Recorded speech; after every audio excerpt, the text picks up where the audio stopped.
ये आकाशवाणी रायपुर है। प्रादेशिक समाचार बुलेटिन के साथ मैं राहुल सिन्हा।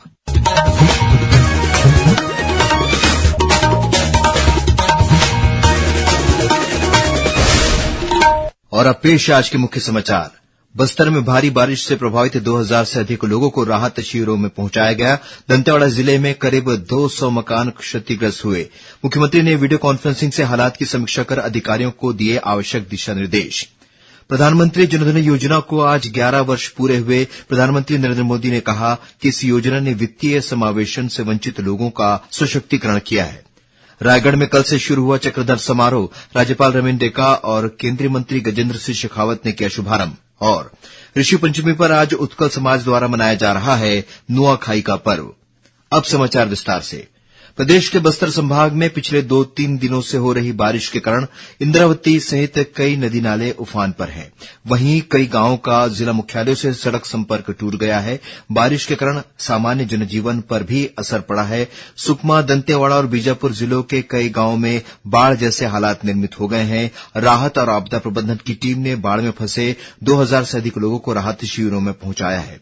दंतेवाड़ा जिले में भारी बारिश के चलते करीब 200 मकान क्षतिग्रस्त हुए हैं। कई गांवों की निचली बस्तियों में भी पानी भर गया है।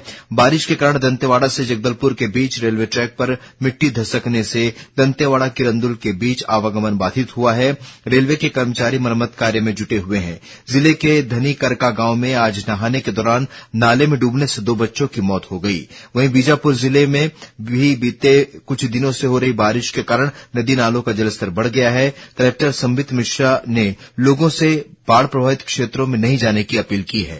बीजापुर जिले में अभी पिछले कुछ दिनों से लगातार बारिश हो रही है। बहुत सारे हमारे नदी और नाले उफान पे है। मैं पूरे जिले वासियों से, सभी ग्रामीणों से ये अपील करूंगा कि अपने आप को सुरक्षित रखें, कोशिश करें कि ज्यादा से ज्यादा घर में ही रहे। कोई भी आवश्यकता हो तो हमें सूचित करें, हम वहां पे वो सर्विसेज पहुंचाएंगे। इस बीच मुख्यमंत्री विष्णुदेव साय ने आज वीडियो कॉन्फ्रेंसिंग के जरिए बस्तर, दंतेवाड़ा, बीजापुर और सुकमा जिले के कलेक्टरों और वरिष्ठ अधिकारियों के साथ बाढ़ प्रभावित क्षेत्रों में राहत और पुनर्वास कार्यों की समीक्षा की। उन्होंने बाढ़ प्रभावित प्रत्येक परिवार तक हर संभव मदद उपलब्ध कराने को कहा। श्री साय ने अधिकारियों को निर्देश दिए कि प्रभावित परिवारों को बाढ़ से हुई जनहानि और पशु हानि की राहत राशि बिना देर किए उपलब्ध कराई जाए। मुख्यमंत्री ने कहा कि बाढ़ प्रभावित जिलों के प्रभारी सचिव अपने अपने जिलों का दौरा कर राहत कार्यों का जायजा लें। वहीं उप मुख्यमंत्री अरुण साव ने कहा है कि बस्तर क्षेत्र में बाढ़ के हालात को देखते हुए प्रशासन द्वारा लोगों को हर संभव मदद उपलब्ध कराई जा रही है। उन्होंने कहा कि राहत और बचाव कार्य तेज गति से जारी है।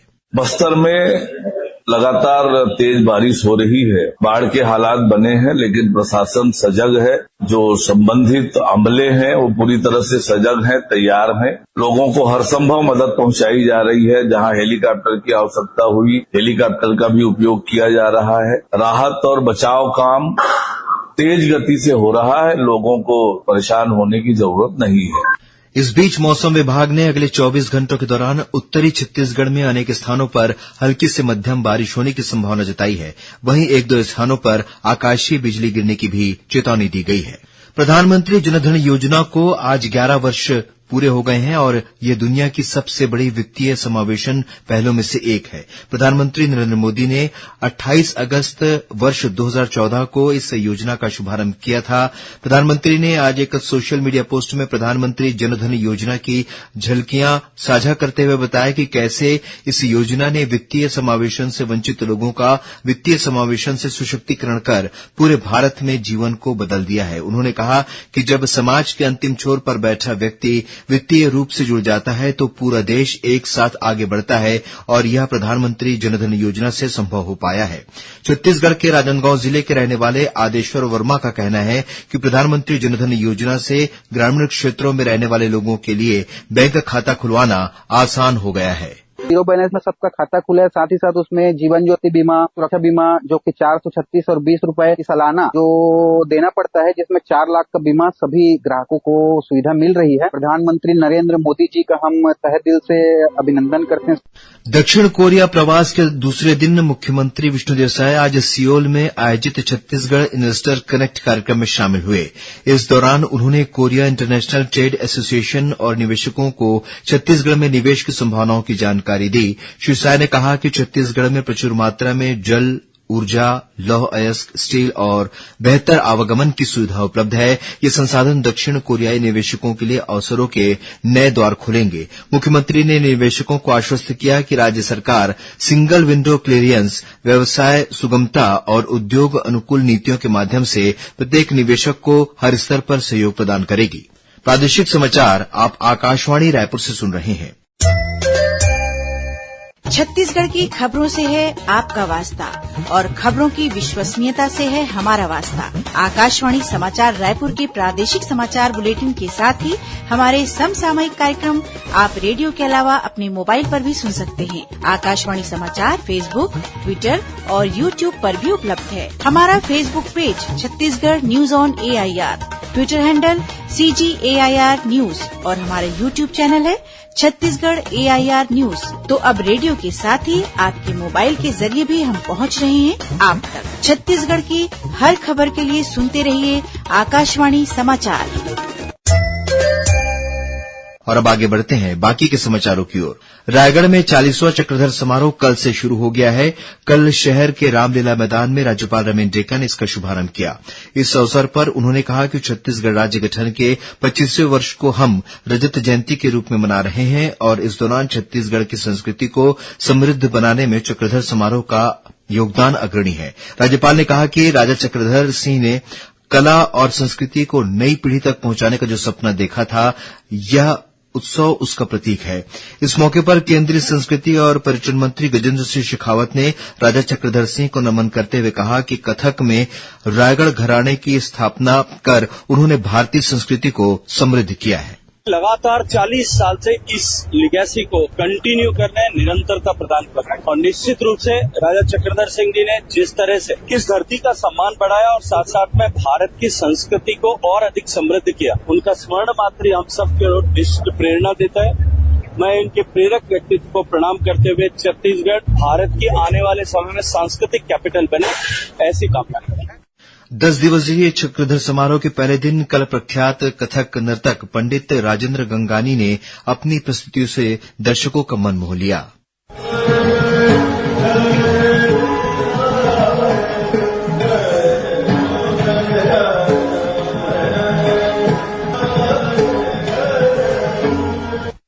वहीं सुप्रसिद्ध कवि डॉक्टर कुमार विश्वास ने काव्य पाठ की प्रस्तुति दी। समारोह के दूसरे दिन आज सुनील मानिकपुरी लोककर्मा गायन प्रस्तुत करेंगे। वहीं राजनंदिनी पटनायक ओडिसी नृत्य, प्रियंका सलूजा और पूजा जैन कथक, पंडित उदय कुमार मल्लिक शास्त्रीय गायन तथा डॉक्टर राखी राय भरतनाट्यम जैसी नृत्य कलाएं प्रस्तुत करेंगी। समारोह में देश की पहली ट्रांसजेंडर महिला कथक नृत्यांगना देविका देवेंद्र मंगलामुखी अपनी कला का प्रदर्शन करेंगी।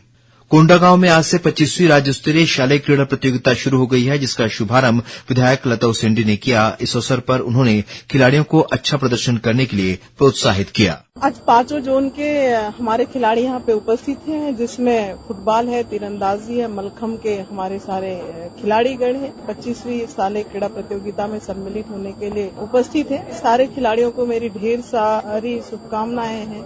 31 अगस्त तक चलने वाली इस प्रतियोगिता में रायपुर, बस्तर, दुर्ग, बिलासपुर और सरगुजा संभाग के 570 खिलाड़ी भाग ले रहे हैं।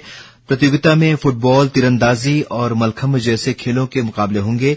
वहीं सरगुजा में भी आज से संभाग स्तरीय 2 दिवसीय शालेय क्रीड़ा प्रतियोगिता शुरू हो गई है। इस प्रतियोगिता में संभाग के सभी जिलों से 432 खिलाड़ी हिस्सा ले रहे हैं।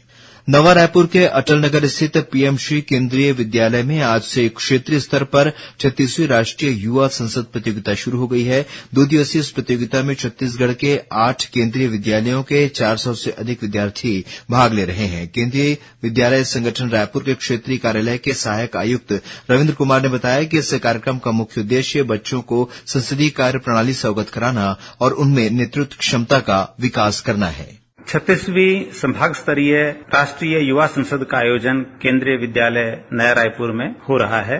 2 दिवसीय इस कार्यक्रम में रायपुर संभाग के कुल 8 विद्यालय प्रतिभाग कर रहे हैं। कुल 418 विद्यार्थी इस कार्यक्रम में सम्मिलित हो रहे हैं। कार्यक्रम का मुख्य उद्देश्य है बच्चों को संसदीय कार्य प्रणाली से अवगत कराना और साथ ही उनमें नेतृत्व क्षमता का विकास करना, उनके कॉन्फिडेंस, आत्मविश्वास को बढ़ावा देना। राष्ट्रीय युवा संसद प्रतियोगिता के विजेताओं को पुरस्कार और प्रमाण पत्र प्रदान किए जाएंगे। ऋषि पंचमी पर आज उत्कल समाज द्वारा नुआखाई पर्व मनाया जा रहा है। कृषि परंपरा के इस पर्व में नए अन्न का स्वागत किया जाता है और इस दिन नए धान और नवान्न का सबसे पहले इष्ट देवता को भोग लगाकर ग्रहण किया जाता है। नुआखाई पर उत्कल समाज द्वारा आज रायपुर में जुलूस निकाला गया, वहीं प्रदेश भर में विभिन्न कार्यक्रम आयोजित किए जा रहे हैं। और अब कुछ समाचार संक्षेप में। भारतीय विशिष्ट पहचान प्राधिकरण UIDAI ने देश भर के स्कूलों से 5 से 15 वर्ष की आयु के बच्चों के लिए समय पर आधार अनिवार्य बायोमेट्रिक अपडेट सुनिश्चित करने को कहा है। 10 सूत्रीय मांगों को लेकर राष्ट्रीय स्वास्थ्य मिशन के कर्मचारियों द्वारा किया जा रहा आंदोलन आज 11वें दिन भी चल रहा है। कवर्धा में आज कर्मचारियों ने तिरंगा यात्रा निकाली। जांजगीर चांपा जिले के लगरा गांव में बीते 25 अगस्त से लापता एक बच्चे को पुलिस ने रतनपुर क्षेत्र से सुरक्षित ढूंढ निकाला है। इस मामले में 4 आरोपियों को गिरफ्तार किया गया है और सारंगढ़ बिलाईगढ़ जिले की सिटी कोतवाली पुलिस ने एक वाहन से गांजा बरामद कर 5 आरोपियों को गिरफ्तार किया है। इनमें एक महिला भी शामिल है। अंत में मुख्य समाचार एक बार फिर। बस्तर में भारी बारिश से प्रभावित 2000 से अधिक लोगों को राहत शिविरों में पहुंचाया गया। दंतेवाड़ा जिले में करीब 200 मकान क्षतिग्रस्त हुए। मुख्यमंत्री ने वीडियो कॉन्फ्रेंसिंग से हालात की समीक्षा कर अधिकारियों को दिशा निर्देश दिए। प्रधानमंत्री जनधन योजना को आज 11 वर्ष पूरे हुए। प्रधानमंत्री नरेंद्र मोदी ने कहा, इस योजना ने वित्तीय समावेशन से वंचित लोगों का सशक्तिकरण किया है। रायगढ़ में कल से शुरू हुआ चक्रधर समारोह, राज्यपाल रमेश डेका और केंद्रीय मंत्री गजेंद्र सिंह शेखावत ने किया शुभारंभ। और ऋषि पंचमी पर आज उत्कल समाज द्वारा मनाया जा रहा है नुआखाई का पर्व। इसी के साथ प्रादेशिक समाचार बुलेटिन समाप्त हुआ। नमस्कार।